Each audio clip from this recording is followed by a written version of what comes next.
In the 13th century Persia, a mystic dervish embarks on a long journey to find his twin soul, Rumi, who has been revealed to him divinely in a dream. He has longed for a companion who truly understands him and can articulate his insights.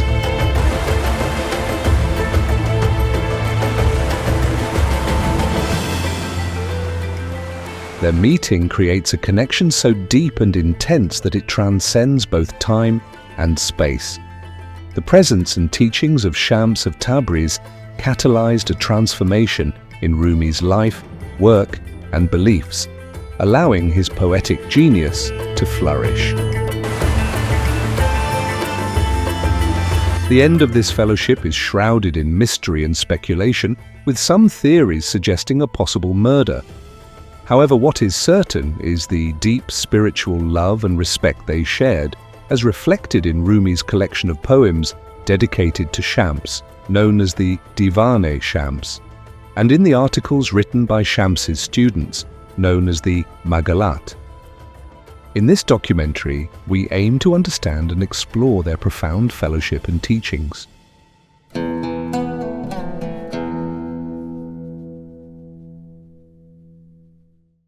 Jalaluddin Rumi was born in 1207 in Balkh to an affluent family. Due to the Mongol invasion and the ensuing turmoil in Balkh, his family moved to Konya in 1215. On the Rumi side, it turns out that he is descendant from a long line of Sufis, extraordinary lovers of God, lovers of humanity, that his own father, Baha'u'llah, was someone with an extraordinary visionary experience. It is sensual, it is erotic. He has a very vivid imagination of his love for God and the love for humanity. Rumi's already a lover and a poet before meeting Shams. Around 1230, Rumi's father, Bahauddin Walad, passed away, and Rumi took over his position as the head of religious sciences at the largest theological school in Konya. Like Geoffrey Chaucer in 14th century England, Rumi drew his inspiration from his predecessors. The two major Persian Sufi poets from whom Rumi borrowed were Sanai of Ghazni and Fariduddin Attar of Nishabur. Rumi asseverates his indebtedness to these two poets in a distich. Attar ruh bud o Sanai do cheshme o. Ma az pey Sanai و Attar آمدیم. By the time Rumi met Shams of Tabriz, he was already a well-known scholar and a poet. He had two sons, Sultan Walad and Alauddin Chalabi, from his first wife, Gohar Khatun, who had passed away. He also had two other children from his second marriage. There are two main biographies of Rumi. One was written by Sepahsalar, who was a disciple of Rumi. The other one, based on the oral tradition of the time, and a student of Rumi's grandson, احمد افلاکی. مولانا رو نباید دست کم گرفت، یعنی که تقریباً 40 سال شاگردی کرد. شاگرد پدرش بود، شاگرد برهان الدین محقق بود، بعداً خودش مثلا شیخ شده بود، ولی چه جد و جهدی، چه زحماتی که مولانا نکشید برای اینکه بتونه به اون مرتبه‌ای برسه که شمس بتونه بهش خودش رو نشون بده. As for Shams, it's not so much the case that he was this punk before meeting Rumi. Shams was also a scholar of the madrasa system, a university system. He was highly learned. In addition to his native Persian, he also had a full command over Arabic. He had studied the Quran, the teachings of the Prophet, law. Shams Tabrizi was an enigmatic figure. Some claim that he was illiterate. Others, on the other hand, believe that he was very learned and that he was knowledgeable about mathematics and astronomy. Shams from Tabriz, of course, the son of Tabriz, Shams being the Arabic for the sun. What an astounding person, what an unusual person he was, and I would say his impact on Rumi was immense. The true dirt is not on the outside, but inside, within our hearts. All stains can be washed away with water, except for the grudges and bad intentions that cling to our hearts. Shams was a really devoted dervish on the path, and a real seeker of truth. He was very direct and very clear on this, and he also was very unconventional. And he grew up really not interested in when he was a child, not interested in what children were interested in. And when he talks about his own life, he says that he was a duck raised by chickens, belonged to the water, not to the earth. He was also a very fierce teacher from the very beginning. When in the maqalat, he talks about how whenever parents would send children to him to learn, he would be very harsh with them, and that was his way of taming their egos. And not many people could stand this kind of energy and this kind of intensity that he had, and that's what caused him to seek out Maulana Rumi, because what he carried in his heart, it was very hard for people to receive it. So he went seeking someone he could share that with, and he couldn't find anybody until he met Rumi. Reliable accounts of Shams's life are limited. It is believed that he was born around 1185 in Tabriz, and he was the son of an imam. Shams received his education in Tabriz and was a disciple of Baba Kamaluddin Jundi. He traveled from place to place, earning a living by weaving baskets, which gave him the nickname Shams the Bird. The only reliable source that provides information about Shams's life is the maqalat. The maqalat, which is a recording of his conversations, presented almost like a stream of consciousness. There's no indication really of moments of change of day or time or who was there. But there was a tradition that people would write down what was being said. Mm-hmm. And so we have that record. زبان شمس زبانی بود که من منقلب کرد قبل از همه چیز. خود اصل زبان شمس یه چیز نشنیده و ندیده بود. یه آدمی که میگه خوشم چنان خوشم که در دو جهان نمی گنجم. یه آدمی که همچه حرفی میزنه یه دنیایی درشو برای آدم باز میکنه و یه جوری حرف میزنه که مثل آدم تجدید حیات میکنه.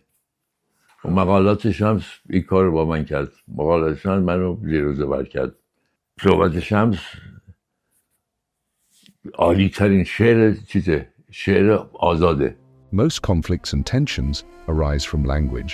Pay less attention to words. In the realm of love, language is irrelevant. Love is silent.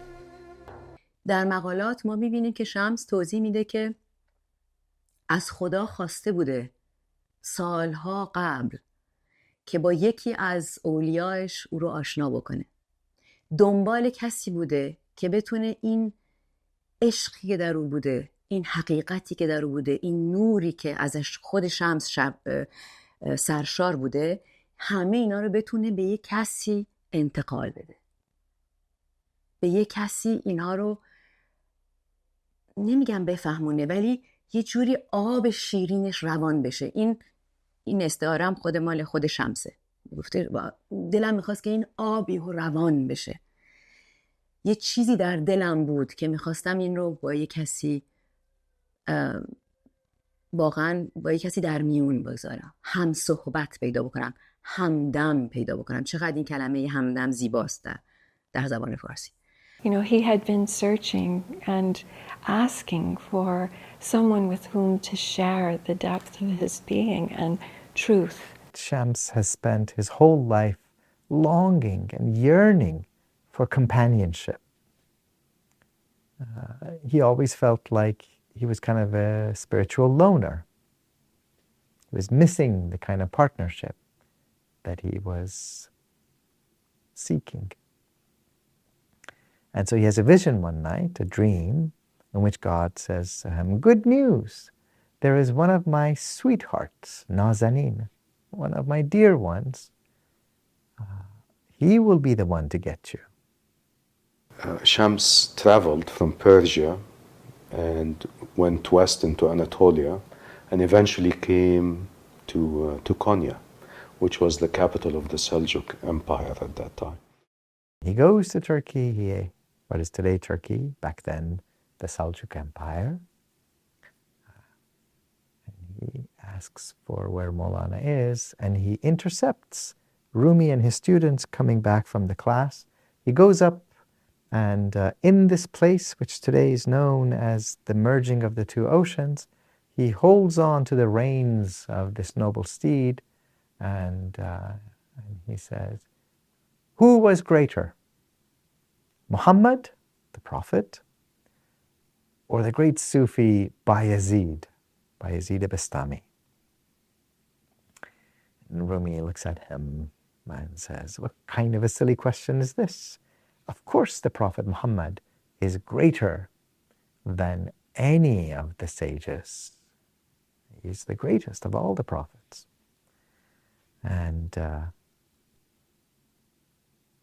there's different versions of the story. In some of them, the question itself is like a Zen koan that knocks Rumi out.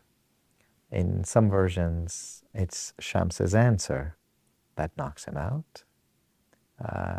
And Shams's answer is, in that case, why is it that Muhammad, the Prophet, peace be upon him, says at one point, "My Lord, we have not known you as you deserve to be known." Whereas Bayezid says, "Glory be to me. Subhani, glory be to me." How is it that the Prophet says, "We don't even know God the way that God deserves to be known," but Bayezid says, "Glory be to me," right? Glory belongs only to God. It's as if God is speaking through Bayezid. And Maulana sometimes describes this question as feeling a column of fire and of heat rising through him, through the highest of the latifas, the chakras, almost frying his brain and knocking him out. And he realizes that mere rational discourse is not going to have the answer here. That it calls for a different kind of knowing, a different mode of tasting. And the answer that Shams gives him is, of course Muhammad is greater. But you see, Muhammad is an oceanic being. And the more you pour into an ocean, the more room there is. That the ocean is expansive, is infinite. Whereas Bayezid, dear, wonderful, beautiful, wise Bayezid, was like a vase. And some water was poured into him and he started to overflow. And what we hear from him is that overflowing sense of God. this question stumped Rumi. He didn't know what to say. And it happens, this is like a way of teaching of great spiritual masters, where they will ask a question that interrupts the logical thinking of the student, where they can't reason. They're unable to reason their way to an answer, you know? And this is what happened in the case of Rumi. The way he says it is that his tongue was tied. He couldn't come up with an answer to this question. And he felt helpless. And so he turned to God and asked for help and said, help me, I don't know what to do. And then suddenly his heart opened, and an answer came like a thunderbolt in his heart that he could never have reasoned on his own or come up with by thinking about the question. And this is what he said to Shams. He said, because Bayezid took one sip from the divine cup and was sated. And the Prophet's heart was so vast that no matter how much he received, there was always room in his heart for more. And then he collapsed. خیلی خوب قصه هایی گفتن راجع به برخوردشون در قونیه. خیلی زیباست، خیلی مهمه، خیلیاش به صورت اسطوره الان شده، مثلا که مثلا شمس مثلا کتابا رو میندازه تو آتیش یا میندازه تو آب، یا خلاصه یه حالت معجزه‌آسا پیدا کرده که البته به نظر من بهترین داستان همون داستانی که خود شمس تعریف میکنه که میگه که در بازار قونیه مولانا رو دید و اون وقت ازش یه سوالی کرد و مولانا بیهوش شد. در تمام داستانایی که تعریف میکنن میگن که مولانا در اثر حرف زدن شمس، وقتی که شمس به حرف آمد، ازش سوال کرد یا یه چیزی گفت یا یه کاری کرد، هر کاری باشه یا هر گفتاری باشه، مولانا بیهوش میشه. یعنی چی این؟ یعنی که یک چیزی میبینه، یک تشعشعی میبینه از اون وجود، یک تشعشعیش مولانا میدید از وجود شمس که اصلاً بیهوش میشه، یعنی عقل رباست. اتفاقاً اینا باید در رابطه بذاریم با دژ هوشربا که قصهش در آخرین قصه مثنوی در دفتر ششم، آخر دفتر ششم آمده. اون 3 شاهزاده‌ای که میرن در دژ هوشربا. این خیلی جالبه.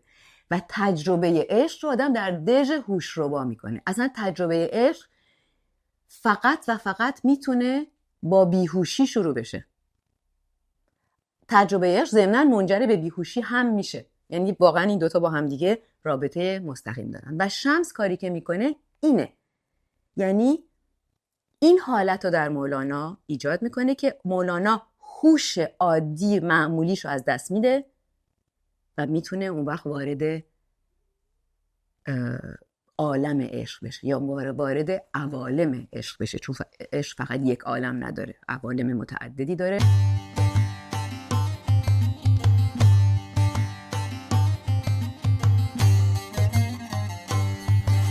عشق است بر آسمان پریدن، صد پرده به هر نفس دریدن.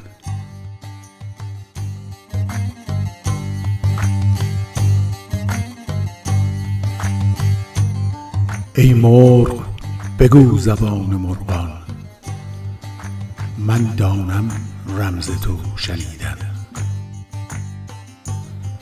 من دانم رمز تو شنیدن.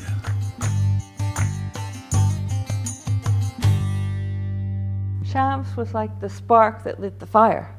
I mean, Rumi was like a smoldering ember, and then there was spark that just made a huge bonfire. Of course, he was mystically inclined and everything, couldn't be otherwise, but he was a scholar, and Shams just blew him out of the water, He fell into an ecstatic trance, but the wonderful thing, Shams says, and so did I. Okay. So they both fell into an ecstatic trance. And this, in my opinion, is the most accurate version of what happened. They immediately could not be without one another.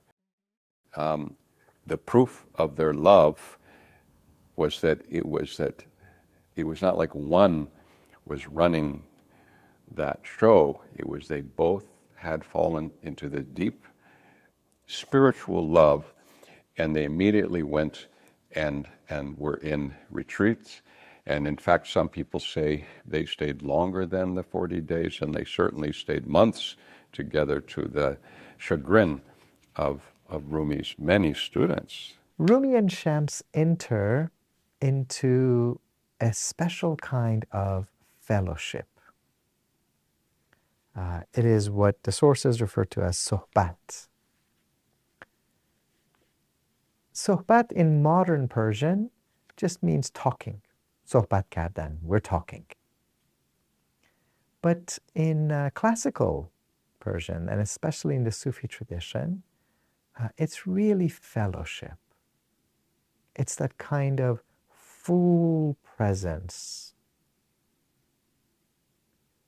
when two beings start to mirror one another. And so what happens between Maulana Rumi and Shams is sohbat, it's fellowship. They retreat into a chamber where they are present to one another. They're exchanging what God is teaching each one of them. Right? This is not a time for chit-chat. It's a time of mirroring, a relationship between two mirrors, each one of which is polished. If Maulana is a mirror for Shams, and Shams is a mirror for Maulana, when the two of them step into that space with their full presence, their being is reflected onto infinity, which is to say, onto God.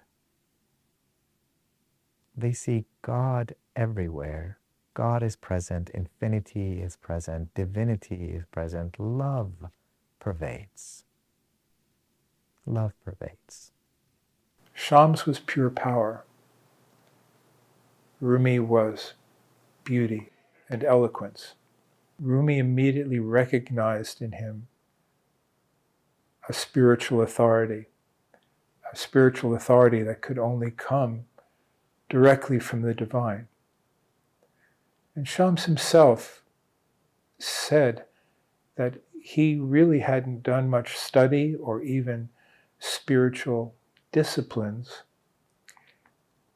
and yet he was given gifts, spiritual gifts. It was as if Shams had to be educated by the unseen for a particular task, carrying a profound message, carrying, you might say, a cosmic energy. These two met. They were necessary to each other. They were essential to each other. Shams says, if I have any greed, Rumi is enough for me. I need nothing more. Because Rumi came and he put himself before me like a child, waiting to be instructed, even though he was the most brilliant, the most educated person of his time. So that was their relationship. But there was no superiority, inferiority in this relationship because it was based in love. And love levels the playing field. In love, there is no sheikh and no dervish. There is no superiority or inferiority. I don't think they looked at each other as master and student so much. You know, there's an interesting anecdote where a messenger came to Konya one time while they were together, and he said, he came to them and he said, Sheikh so-and-so has passed away in some other city, and we need to send another teacher. So Shams said to him, go and talk to this person. He'll be able to. He's a good teacher. He'll be able to help you. And then he turned to Maulana and he said, it's a good thing he didn't come and ask for a dervish, because then one of us would have to go. Personalities are different. Their qualities are different. Shams, at one point, you can see this with a twinkle in his eye, with a smile on his face. He says, everybody loves Maulana. Look at him. Everywhere he goes, he's surrounded by people who love him. He says, he is like moonlight.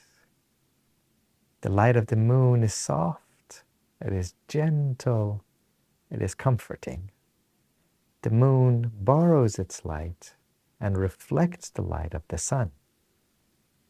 And the Arabic and Persian word for sun is Shams.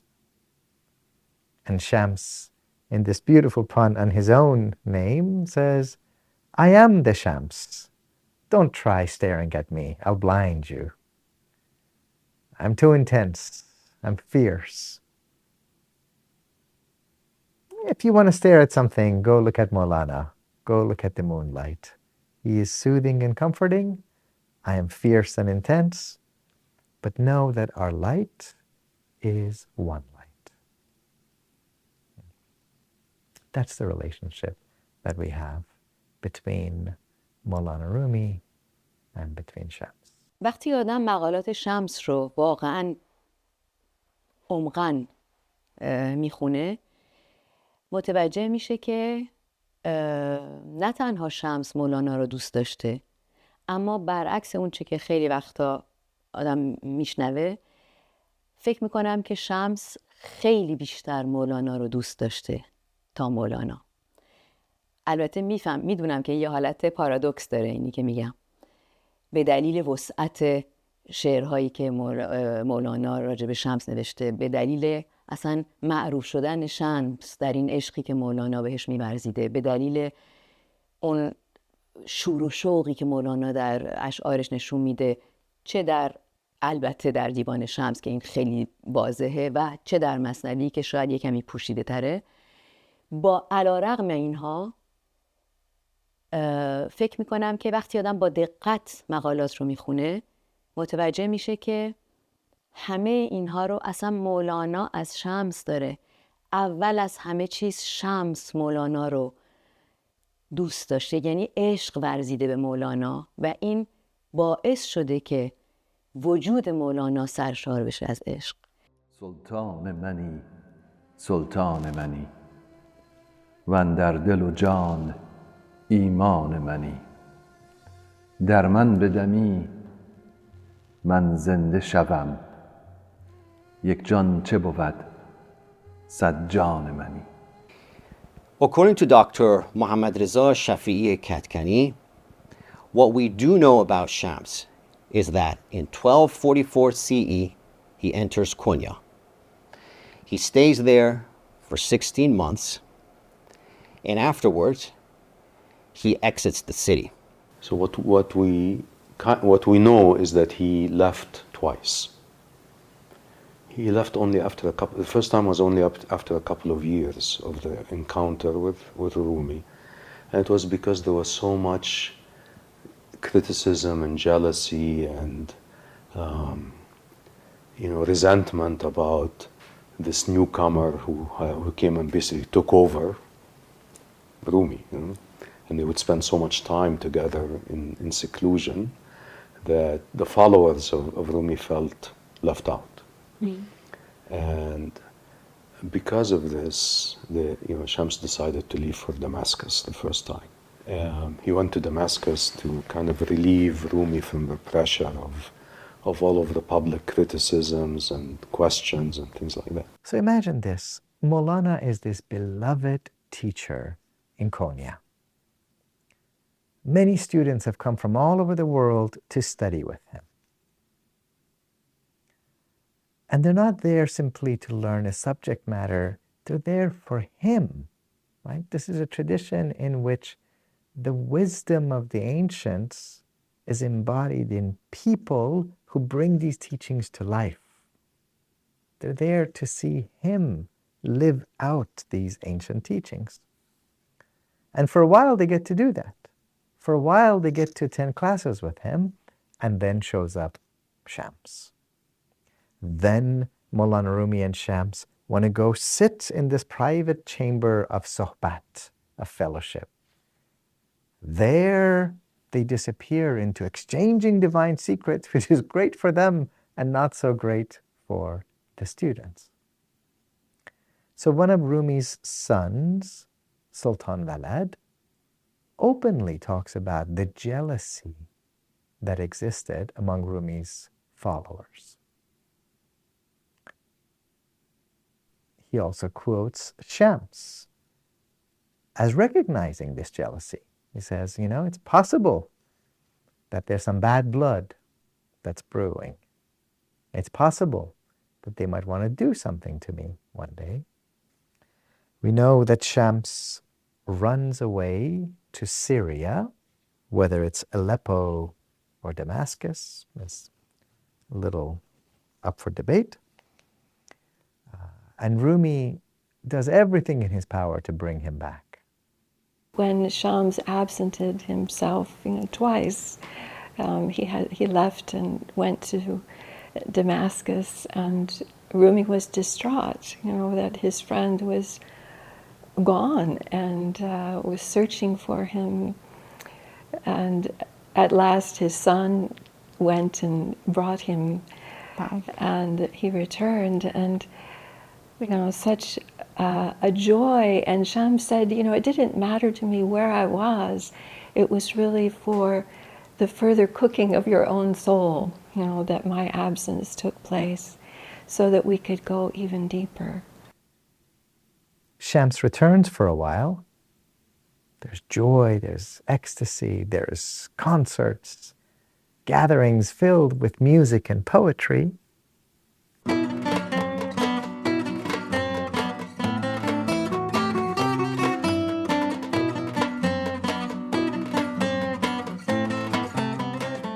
شمس و قمرم آمد، سمع و بصرم آمد.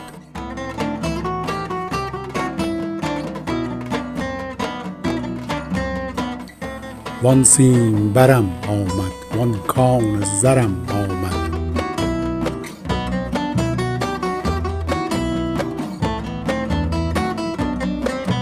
وقت است که می نوشم تا برق زند هوشم. وقت است که برپرم چون بال و پرم آمد.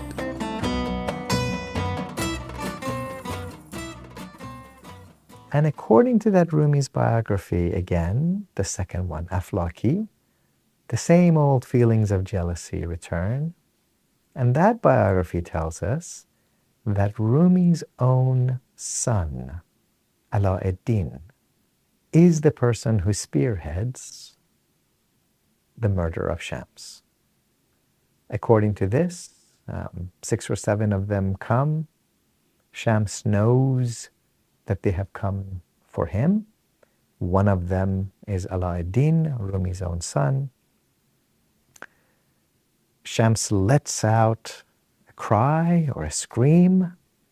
All the people faint. Their daggers have been drawn. They've been ready to kill him. They faint, and when they come to be, there's no sign of the body of Shams. There's just drops of blood on the floor. Where is Shams? What's happened to him? Is he alive? Is he dead? No one knows. He's never to be seen again. اگه ما فکر کنیم که شمس به یه معنا مظهر الله بوده، اصلا نمیتونم فکر بکنم که کسی بتونه بندازتش توی چاه و مولانا هیچی از این موضوعات ندونه. مولانا نفهمه که مثلا حالا یه کسی شمس رو کشته. اصلا به نظر من کاملا غیر واقعی میاد این داستانایی که تعریف میکنن راجع به شمس. Here's the only indication that we have that there was something malicious, something odious about what the son had done, Alauddin. That son who had been very loved by Rumi before. Rumi had written many prayers for him. He'd written letters to other officials in praise of that son. And then comes this episode. And that son gets sick and dies. And Rumi refuses to attend his own son's funeral.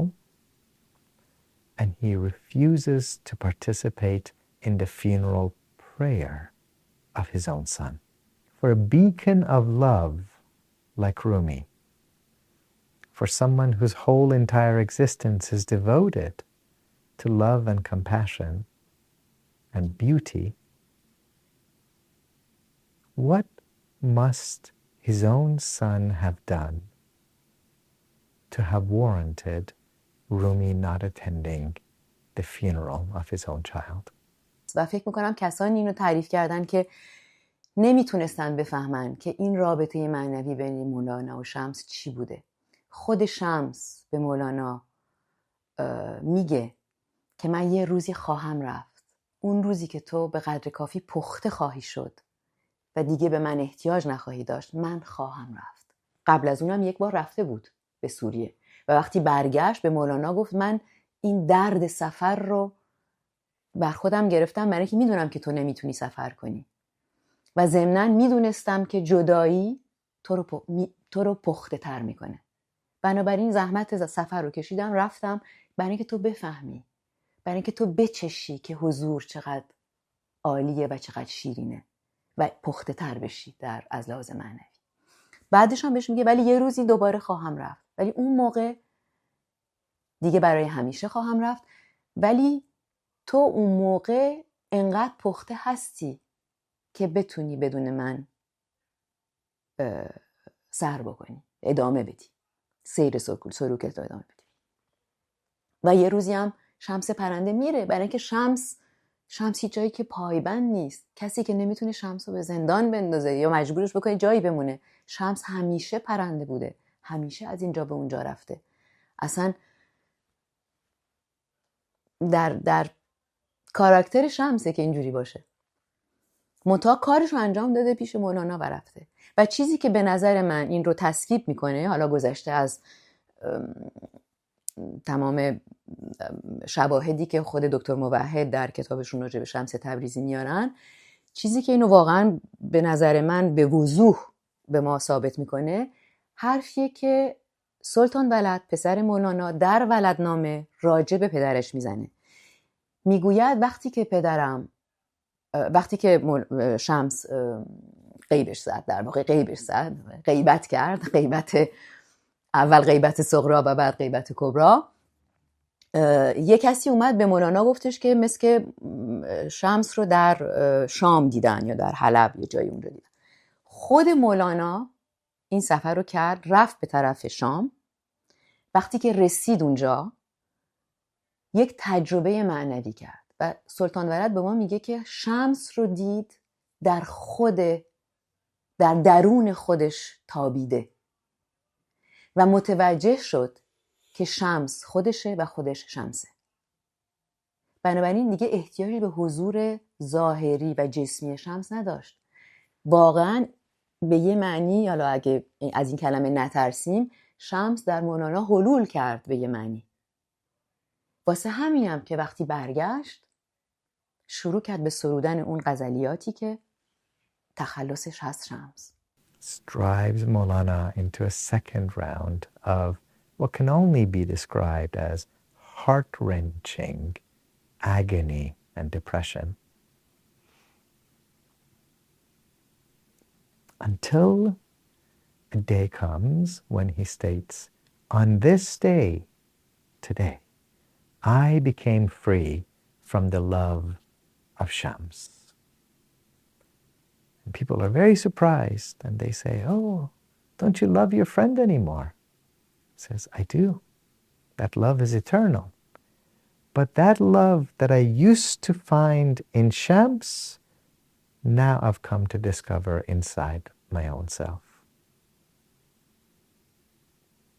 The love that I used to always seek the dignity, the beauty that I used to only be able to detect outside of myself, now I'm able to find inside as well. On this day, I became free from the love of Shams, not by stopping to care for my friend, but by seeing my friend everywhere. When Shams left Rumi, it was very sad for Rumi. By the way, the myth was that Shams was killed by the students and so on and so forth. We now know this is not true. However, Shams said, I now have to leave. I am leaving you so that you will emerge as who you are. And separation is a cook, he said. Separation is a cook, and you will be cooked more profoundly. And for Rumi, it was a difficult thing. And his sadness, the beginning of Masnavi, you could actually say it's very much about separations, but not just Judai Ha in the plural. It's not just about separation from God, but other separations, including with his teacher. And he still has this sadness. So what happens there?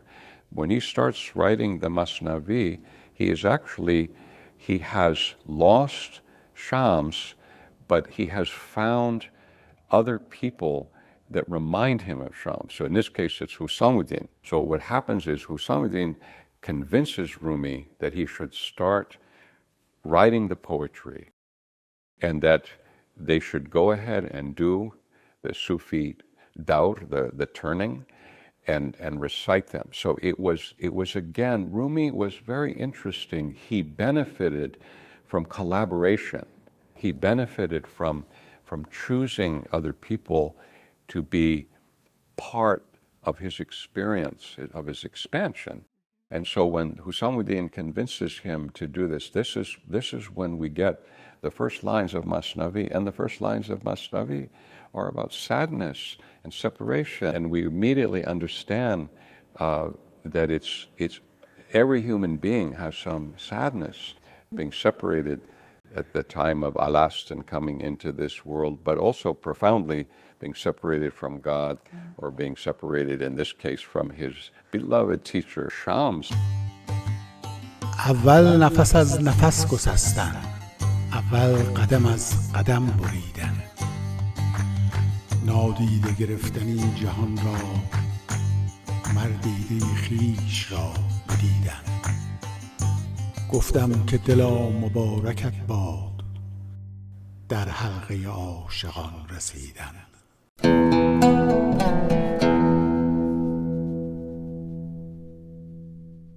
Maulana Rumi comes from this Persian Sufi tradition where music and rhythmic movements of the body are vehicles to arrive at God. Remember that for Maulana Rumi, indeed for much of the Sufi tradition, music is not plucking away at a string or banging on a drum.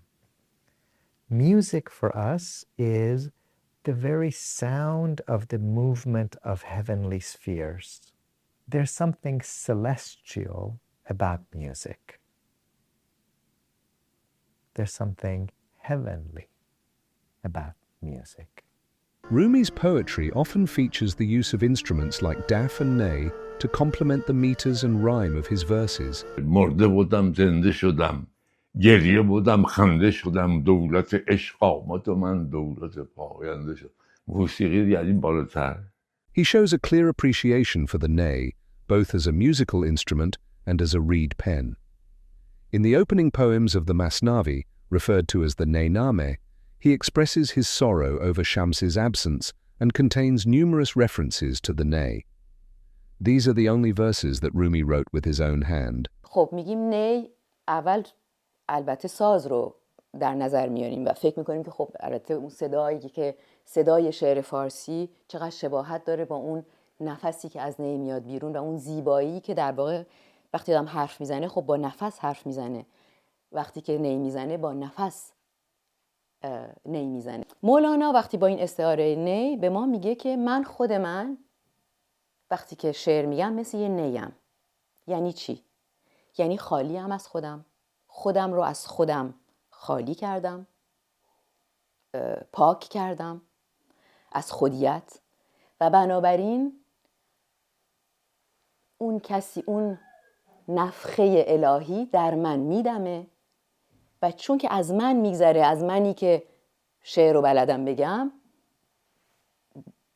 تولید شعر میکنه، یعنی تولید مثنوی میکنه. یعنی که مثنوی همون نفخه الهیه که در نی مولانا دمیده شده. بعد نکات دیگه هم هست. برای اینکه نی رو خالی بکنن باید شرح حالا از فراغ اگر نباشه باید توش یک میله آهنین که اول گذاشتن تو آتش بذارن برای اینکه بتونن نی رو خالی بکنن. ضمناً این 18 بیتی که تنها 18 بیتی که ظاهراً مولانا به قلم خودش نوشته، با چه قلمی نوشته؟ با نی قلم نوشته. یعنی حتی اگه شعر آدم با دست بنویسه با نی می نویسه به یه معنی. میگه در واقع آتش نی همون آتش عشقه. اون آتشی که اجازه میده که من خودم رو از خودم خالی بکنم و بعد بشم سازی که درش خداوند میتونه بدمه. عشق. آتش عشق برای اینه که ما بتونیم از خودمون بگذریم، آتیش بزنیم به جان خودمون و برسیم به جانان. نه یه سازی هست که توش فوت میکنه، از توی روحتون فوت میکنه و روحتون این صدا رو در میاره. واسه همین این یک انس خاصی نسبت به شعرهای مثنوی و دیوان شمس و هم اصولاً با تصوف و درویش ها نی خیلی مهمه. بشنو این نی چون حکایت میکند از شروع قضیه ازیه، از جدایی ها شکایت میکند. And for Maulana Rumi, his whole work of poetry has this intimate relationship to music and dance. His masterpiece, the Masnavi, begins with the word Bishno, Bishno, which is listen, listen.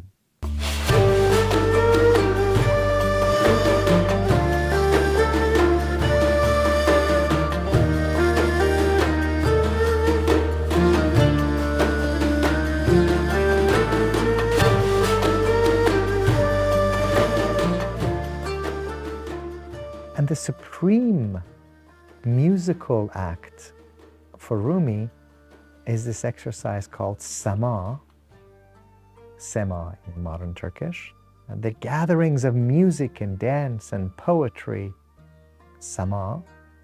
And Sama means deep listening.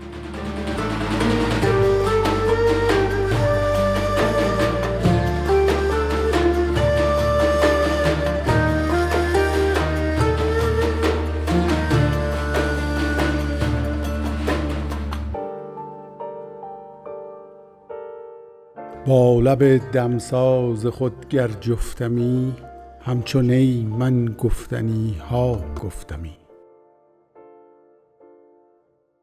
Real music picks you up and lifts you up. That's the way that Maulana approached music. So he and his followers would have these soirees, these jam sessions, right? Today, when you attend the whirling dervishes ceremony, you see the dervishes very gracefully whirling and slowly turning about themselves. It's a beautiful, meditative experience to witness it. And that kind of a whirling, dance, if you want to call it that, it's praying with the body, praying through the body, is very different than how Maulana and his followers used to do it. It was much more spontaneous, much less orchestrated, more wild. We know that they used to bring candles which were so big that 2 to 4 men would be needed to lift up each one of them, right? They would place these giant candles in the corners of the room so that the room could be lit, so that they could keep dancing. Rumi has been very much in the American consciousness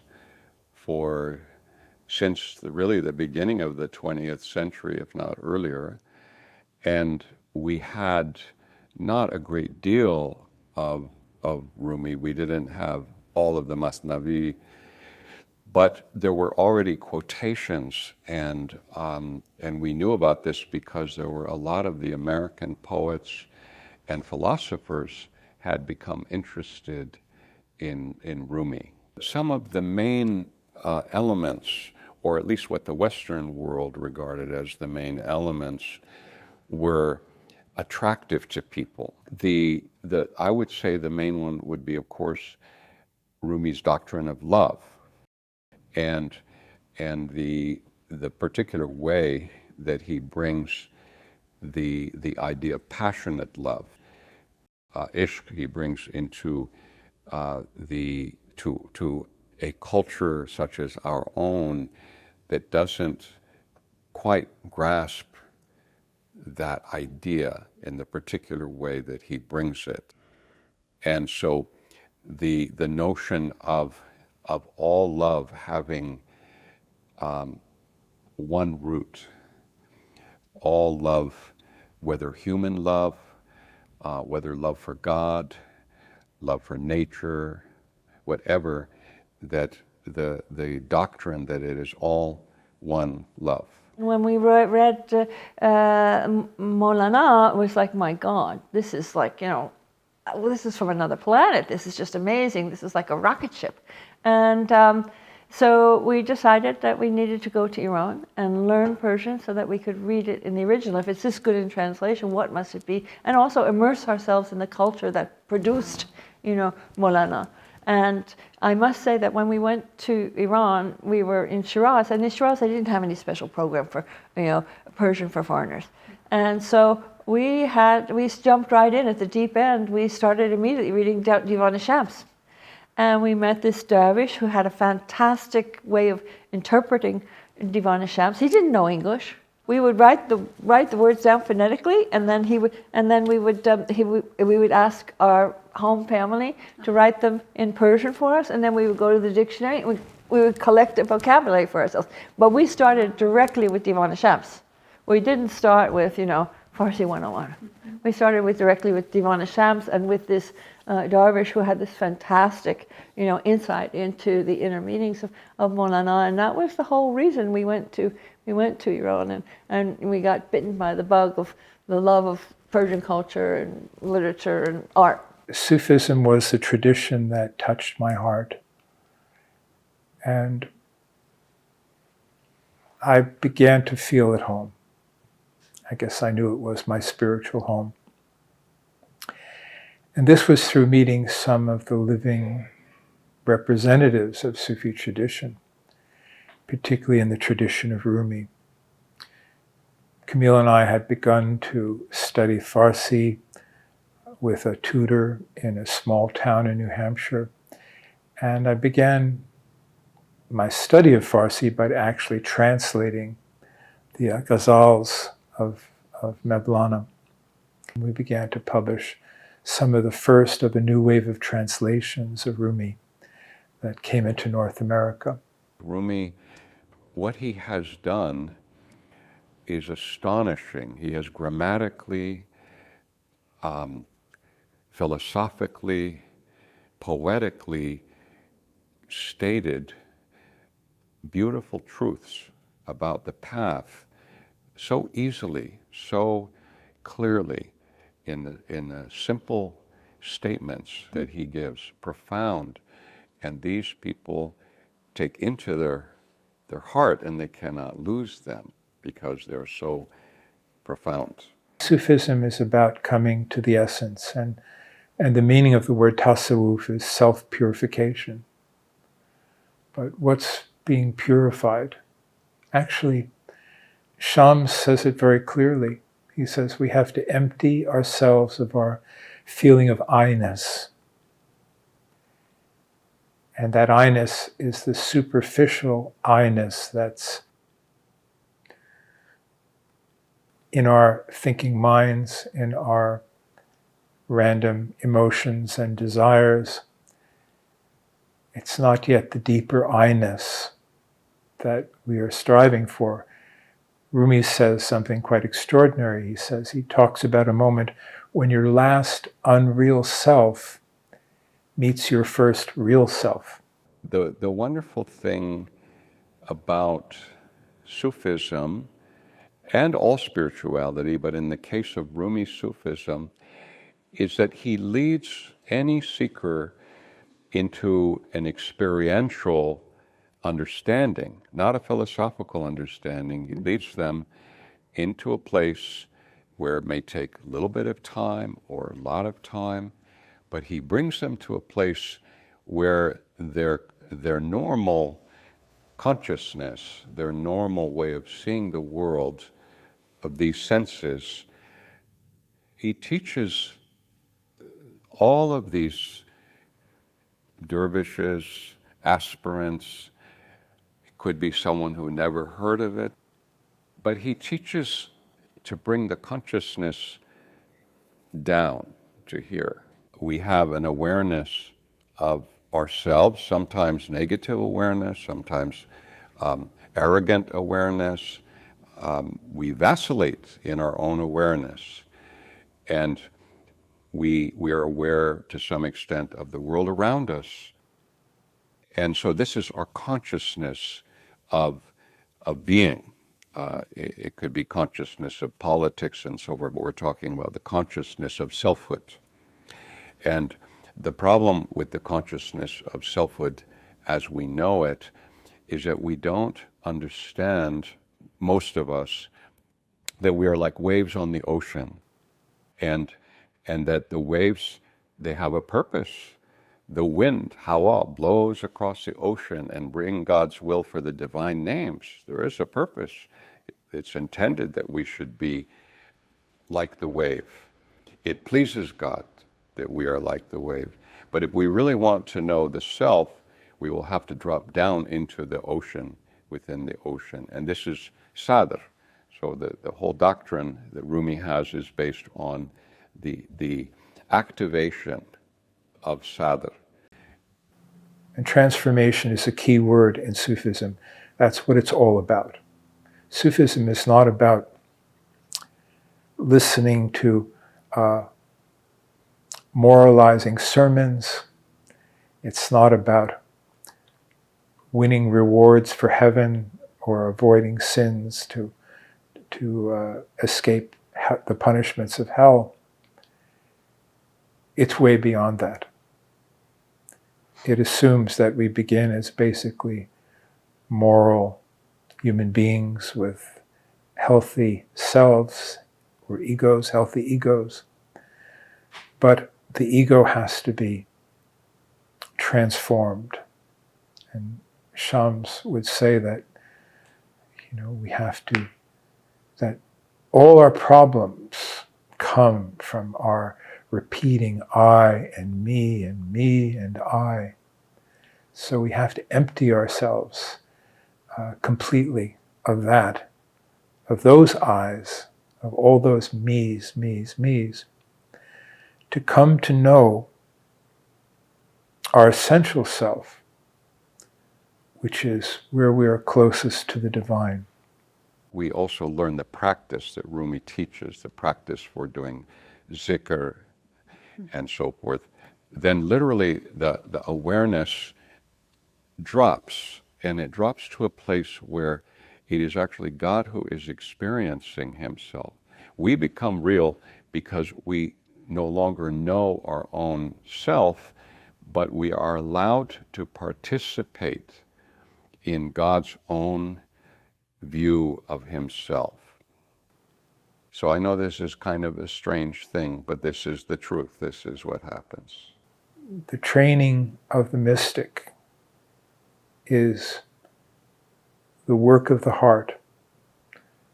the awakening of the heart, because it's through the heart and only through the heart that we can know true reality, or in other words, know the divine, and know our true relationship to the divine, and find that indwelling light of the divine that's at the core of every soul. And this can't be done merely through techniques,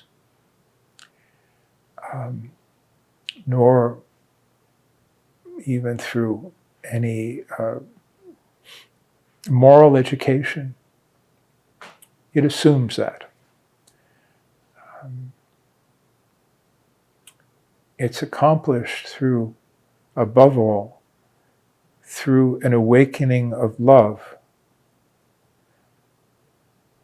First, perhaps, between two human beings, between a murshid and a murid, for instance, but ultimately leading to falling in love with God.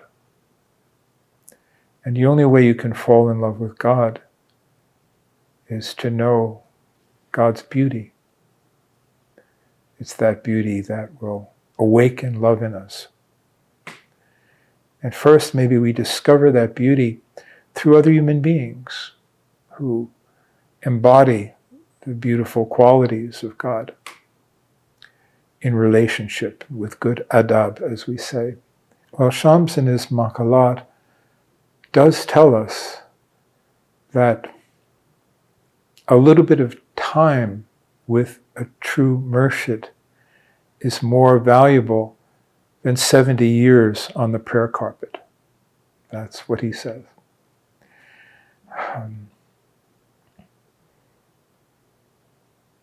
So both he and Rumi give a lot of importance to a relationship with someone who has matured on the path, someone who is who is like the ripened fruit on the tree of Sufism.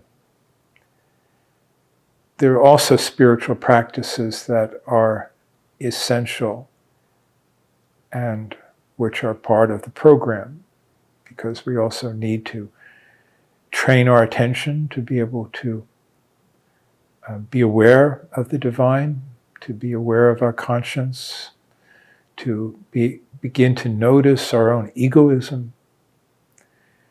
And there is a methodology that has been created and has been sustained for centuries, in which, through a network of relationships in, let's say, a Sufi Khanaqah or Dergah, and all the relationships embodied there under the light of a murshid, ideally,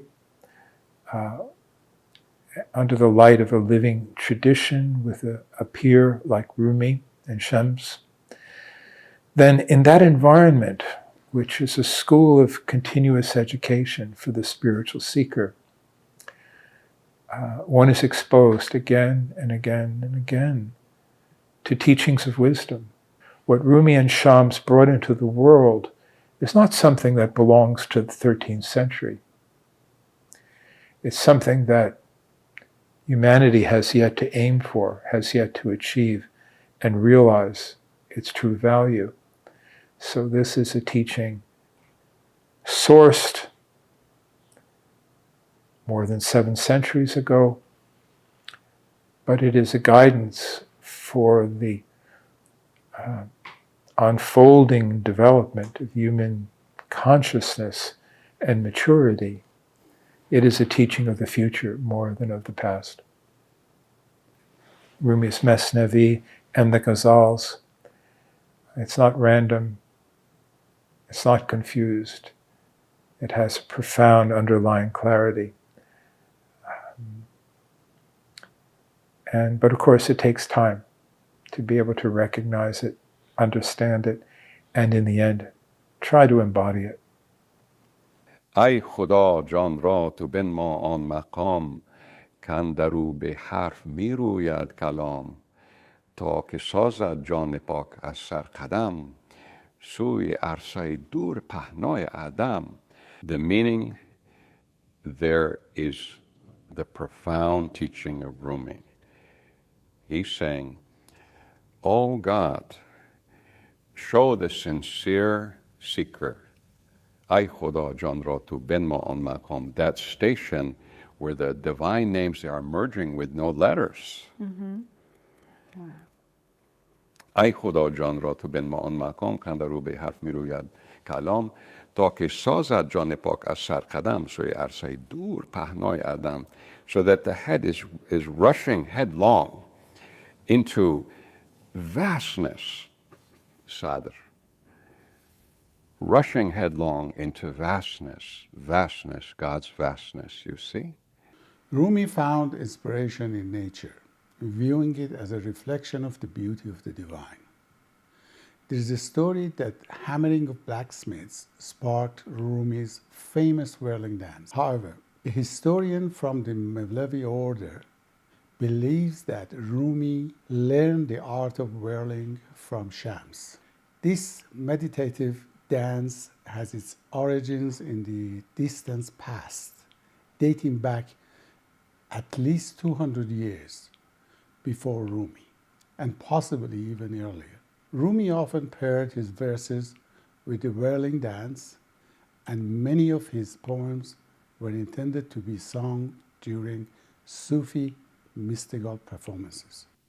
Music and poetry and dance for Rumi are to begin with the body, to begin with the external senses, and then turn within and discover that you have other senses within, that you have the eye of the heart and the ear of the heart and the tongue of the heart, and to activate each one of them so that silence doesn't become the absence of words, and it's not the absence of sound, it's the opening into which you hear the silent, quiet, and yet unmistakable voice of God coming from within. The ancient festival of Pir Shaliyar in Kurdistan, Iran, has roots that date back to Zoroastrian times.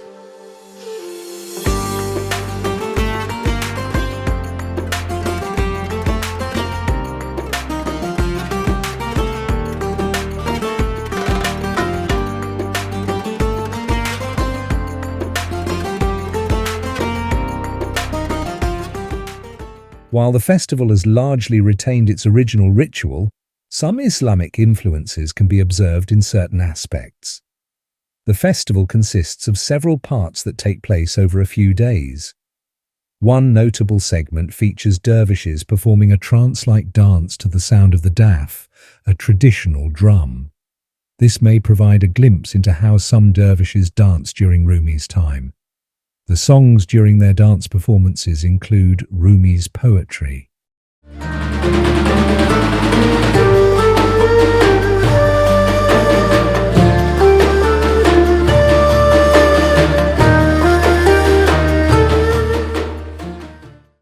There are various Sufi orders that incorporate Rumi's teachings. However, the Mevlevi order, founded by Rumi's son, Sultan Walad, originated in Konya. To this day, the Mevlevi order has flourished and is practiced in several countries. While they have refined the whirling dance, other Sufi orders also practice whirling. Mevlana insanların hiçbirini ayırmadan ne hangi dilde, hangi ırkta, hangi mezhepte olursa olsun gel ne olursan ol gel diyerek insanları birleştirmiş.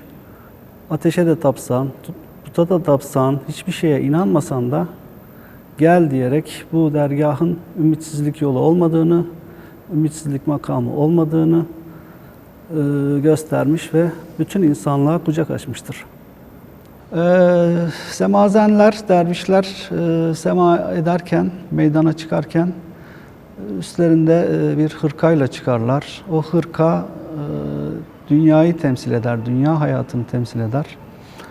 Semaya başlamadan önce hırka çıkarılır ve içindeki kıyafet, beyaz kıyafet onların kefenini temsil etmektedir. Başımızdaki sikke mezar taşımızdır. Belimize sardığımız siyah kuşak elif harfini temsil eder. Ve o hırkayı çıkardığı andan itibaren semazen artık dünyadan çıkmış ve manevi hayata yolculuğa başlamıştır. Sema esnasında da yine tamamen kalbini, ruhunu ve beynini boşaltarak kendisini sadece Allah'ı düşünerek ve iman ederek semaya geçirir ve bu sayede dünyayla ilişkisini Sema süresi boyunca keser. Sema esnasında sol ayak yerden kalkmaz, sol ayağın altında nefsimizin olduğu temsil edilmektedir ve o nefsi açığa çıkarmamak için sol ayak yerden kaldırılmaz ve sağ ayak onun etrafında döndürülür. Semada dikkat edilecek hususlardan biri sağ el yukarıya bakar, sol el aşağıya bakar. Allah'tan, haktan alıp halka vermeyi temsil eder bu hareket. Ve 4 selamlık bir sema sonucundan sonra tekrar hırka giyilerek dünyaya dönüşün temsil edildiği gösterilir ve sema ayini sonlandırılır. Semazenlerin sema esnasında çok fazla etrafla bir ilişkisi olmaz. Sadece müziği dinler, müziğe kulak verir ve Allah'la kendi arasında bir irtibat kurmaya çalışır. Ona mümkün olduğu kadar yaklaşmaya çalışır. Bu sayede maneviyatını, ruhunu temizlemesine yardımcı olur. Biz paylaşmayı bilmediğimiz için ve özellikle ülkeler ve insanlar her şeye sahip olmak istedikleri için o da benim olsun, bu da benim olsun, şu da benim olsun dedikleri için paylaşmayı beceremediğimiz için maalesef dünya kaynaklarını büyük bir hızla tüketiyoruz ve belki de kısa vadede paylaşan, her şeyi birlikte yaşayan insanların olduğu bir dünyada. From an illness in December 1273, at the age of 66, Rumi had a premonition of his own death, and he wrote his final verses. Rumi died in 1273 in Konya, Turkey, and was buried next to his father in a shrine now known as the Green Tomb. The construction of his tomb was commissioned by a Georgian princess. What Rumi's lineage has always said, and I think this is perhaps the best answer, it is not the grave that makes the site holy, but the love and the prayers and the tears and the poems of the lovers who've been coming to that site for centuries. It's the love that makes the place holy, not the place that makes the love holy. Mevlana Museum, along with its mausoleum, mosque, dance hall, and the Dervish school and living quarters, remains a timeless beacon of inspiration to this day. Do not seek us under the earth after we are gone, for our abode will become the bosom of the mystics.